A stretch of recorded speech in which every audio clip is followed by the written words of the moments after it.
West Indies आ रहा है पाकिस्तान। हसन अली की तारीफ़ें कर रहे हैं जेम एंडरसन और पीएसएल में टीम खरीदने जा रहे हैं शाहिद खान अफरीदी। शान मसूद जो हैं वो गाड़ रहे हैं पंजे और एक और अवार्ड ले उड़े हैं, जबकि हमने देखा कि 20% सैलरी बढ़ाने की ख्वाहिश जाहिर कर दी है बाबर आजम और सकलैन मुश्ताक ने प्लेयर्स की।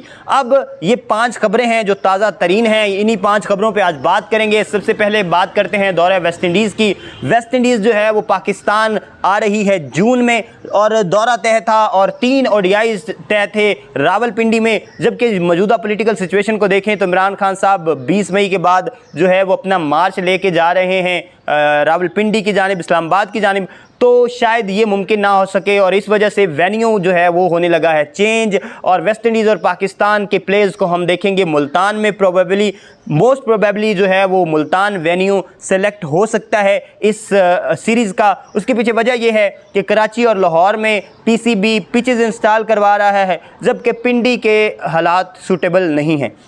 इसके बाद अगर देखें तो हमने देखा कि ये जो सीरीज़ है ये 2021 नवंबर में होनी थी और 3 ओडीआई और 3 टी20 इसमें शामिल थे। 3 टी20 खेले वेस्ट इंडीज़ ने पाकिस्तान के खिलाफ, लेकिन 3 ओडीआईज जो हैं वो कोविड की सिचुएशन को देखते हुए कैंसिल किए गए और पोस्टपोन किए गए। अब क्योंकि और कोई विंडो खाली नहीं है ना वेस्ट इंडीज़ क्रिकेट एसोसिएशन के पास और ना ही पीसीबी के पास, इस वजह से ये 3 ओडीआईज होंगे जून में, जून 2022 में। और जो टीम है उसका भी ऐलान कर दिया है। निकोलस परान जो हैं वो कैप्टन होंगे पाकिस्तान के खिलाफ ओडीआई सीरीज़ में और बाबर आजम कप्तानी करेंगे पाकिस्तान की जानिब से। पाकिस्तान की टीम का भी जल्द ऐलान कर दिया जाएगा। अब इस पूरी सिनेरियो में हमने देखा ये बहुत ज़्यादा इंपॉर्टेंट सीरीज़ है। ये वर्ल्ड सुपर लीग जो है उसका हिस्सा है जो 2023 में होगी और बाबर आजम के लिए ख़ास तौर पर बड़ी अहम है ये सीरीज़, क्योंकि बाबर आजम 2 मुसलसल सेंचुरियां कर चुके हैं ऑस्ट्रेलिया के खिलाफ और अगर वो इस सीरीज़ के पहले मैच में एक और सेंचुरी दाग देते हैं तो एक और रिकॉर्ड वो ले उड़ेंगे, यानी 2 दफ़ा मुसलसल 3 सेंचुरियां करने का रिकॉर्ड बाबर आजम के नाम चला जाएगा और बाबर आजम का एक और एजाज़ हासिल होगा। एजाज़ की बात करते हैं और शान मसूद जो हैं वो एक और एजाज़ ले उड़े हैं और एजाज़ ये है कि उन्होंने इस जो महीना है उसमें प्लेयर ऑफ द मंथ का अवार्ड उनके नाम हुआ है। जी हाँ, जो प्रोफेशनल क्रिकेट एसोसिएशन है उन्होंने प्लेयर ऑफ द मंथ का अवार्ड दिया है शान मसूद को उनकी कारकर्दगी की बेस पर जो उन्होंने काउंटी चैंपियनशिप में की। हमने देखा कि 2 डबल सेंचुरियां की, वो पहले पाकिस्तानी ओपनर बने जिन्होंने डबल सेंचुरी की काउंटी चैंपियनशिप में और 240 रन की एक शानदार इनिंग खेली और 2 मैचेस में मुसलसल डबल सेंचुरियां करने का रिकॉर्ड भी उन्होंने अपने नाम किया। 700 से ज़ायद स्कोर कर चुके हैं काउंटी चैंपियनशिप में बेहतरीन एवरेज के साथ और बेहतरीन जो है वो स्ट्राइक रेट के साथ। हमने देखा बेहतरीन किस्म की बैटिंग कर रहे हैं और बड़े जो है वो सॉलिड शॉट लगाते हैं और हमने देखा कि किस कदर जो है वो उनको सराहा जा रहा है और एक रिवॉर्ड जो ये है जो बहुत ज़्यादा ज़रूरी था वो भी मिला है शान मसूद को। शान मसूद जो हैं वो वाकई डिज़र्व करते थे और वो जो डिज़र्विंग रिवॉर्ड है वो उन्हें दिया है प्रोफेशनल क्रिकेट एसोसिएशन ने प्लेयर ऑफ द मंथ की सूरत में। दूसरी जानब अगर रिवॉर्ड की बात करें तो हसन अली जो हैं वो बहुत ज़्यादा अग्रेसिव मूड में है, बहुत ज़्यादा बेहतरीन परफॉर्मेंसेस दे रहे हैं काउंटी चैंपियनशिप में। एंडरसन ने एक दिया है इंटरव्यू रेडियो को और उसमें उन्होंने बताया कि हसन अली के साथ वो एक जो ओवर है, एक स्पेल जो है उसको बाकायदा तौर पर इंजॉय करते हैं और उन्होंने इंजॉय किया है पूरे काउंटी चैंपियनशिप में उनके साथ बॉलिंग करना। अब हमने देखा कि इस काउंटी चैंपियनशिप में लीडिंग विकेट टेकर्स में पहले नंबर पर मौजूद हैं जो है वो हसन अली। 2 प्लेयर्स मौजूद हैं, एक उनके साथ और बॉलर और एक हसन अली। हमने देखा कि तकरीबन 27-28 विकेटें वो ले चुके हैं और बेहतरीन इकॉनमी और बेहतरीन जो है वो स्ट्राइक रेट एवरेज के साथ वो बॉलिंग कर रहे हैं। 5 विकेटें जो हैं वो मुसलसल लेते जा रहे हैं हर मैच में ऑलमोस्ट। अब हमने देखा कि एंडरसन जो है उन्होंने तारीफ़ की है और उन्होंने कहा कि जो हसन अली हैं उनका जो स्टाइल है, सेलिब्रेशन स्टाइल जिसे हम जनरेटर स्टाइल कहते हैं,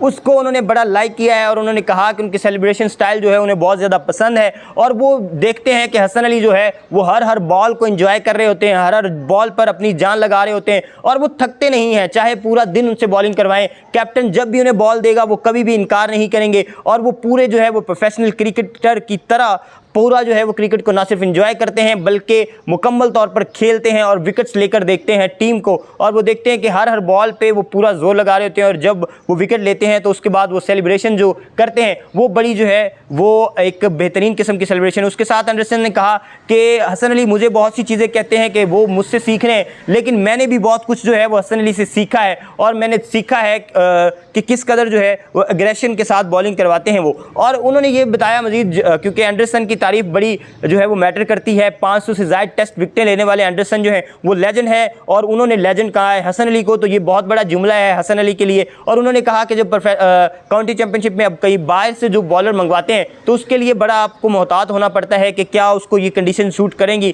क्या वो इस कंडीशन में जो है वो ढल पाएंगे या नहीं। और हसन अली जो है वो बेहतरीन पाए गए हैं इस कंडीशन में, और उन्होंने बेहतरीन परफॉर्मेंसेस दी हैं। उसके बाद अगर बात करें, शाहिद खान अफरीदी जो है वो पाकिस्तान जूनियर लीग में टीम खरीदना चाह रहे हैं, और उन्होंने बाकायदा तौर पर अपनी ख्वाहिश का इजहार कर दिया है। और उन्होंने हमेशा से कहा है कि वो चाहते हैं कि अंडर 19 लेवल पर और लो लेवल पर, अंडर 16 लेवल पर वो कप्तान जो है वो कोचिंग कर सकें और वो बच्चों को सिखा सकें। वो कहते हैं कि जो कोचिंग है असल में वो अंडर 19 लेवल पर और जूनियर लेवल पर ही होती है, जबकि बड़े लेवल पर और इंटरनेशनल लेवल पर सिर्फ मैनेजमेंट के जो है वो फ़राइज़ सर अंजाम देने पड़ते हैं, और मैनेजमेंट जो है वो देखनी पड़ती है कोच को, जबकि कोचिंग असल में जो कमियां और खामियां होती हैं वो अंडर 19 या उससे पहले जो जूनियर लेवल है वहाँ पे ही पूरी की जा सकती हैं, और वहाँ पे हल किया जा सकता है इन सारे मसाइल को। और वो चाहते हैं कि अंडर 19 जो क्रिकेट है उसको बेहतर करें पाकिस्तान में, और वो टीम खरीदें और उनमें जो है वो अपना किरदार अदा कर सकें, पाकिस्तान की जो जूनियर टीम्स हैं उनको बेहतर बनाने में, जूनियर प्लेयर्स को बेहतर बनाने में।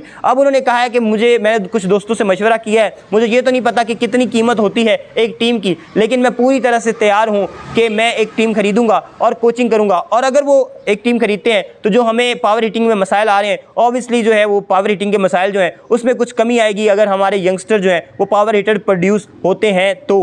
अब दूसरी जानिब हमने देखा कि बाबर आजम और सकलैन मुश्ताक साहब ने 20% जो है वो सैलरी बढ़ाने की जो है वो इस्तदा कर दी है पीसीबी से। उन्होंने कहा है कि मौजूदा जो सैलरी स्ट्रक्चर है उसमें 20% जो है वो इजाफा किया जाए हर प्लेयर के लिए, और अभी सेंट्रल कॉन्ट्रैक्ट का जो है ऐलान करेगा पीसीबी, तो जो नया सेंट्रल कॉन्ट्रैक्ट होगा उसके साथ ही जो है वो तनख्वाह बढ़ाने का जो है वो भी कहा है पीसीबी को सकलैन मुश्ताक और बाबर आजम ने। वो हमने देखा कि काफ़ी मराहत मिलती हैं पीसीबी की तरफ से प्लेयर्स को और कोचिंग स्टाफ को, जो कोच है हमारे सकलैन मुश्ताक और जो कैप्टन है बाबर आजम, लेकिन शायद कम पड़ रही हैं। इसी वजह से वो कह रहे हैं कि 20% जो है वो बढ़ाएं। जाहिर सी बात है अभी हमारे मौजूदा जो शहबाज शरीफ साहब वज़ीर आज़म हैं उन्होंने भी कहा है कि कुछ सैलरियाँ वगैरह बढ़ाएं, तो इसके साथ अब प्लेयर्स को भी शायद ये चीज़ खटक रही है और वो भी चाह रहे हैं कि 20% जो है वो सैलरियाँ बढ़ाएं तो ही शायद उनके एक्सपेंसेस पूरे हो सकें। अब इसी के साथ ये जो सारी खबरें हैं ये हमने आपको बताई, और यही जो है वो अपडेट्स हैं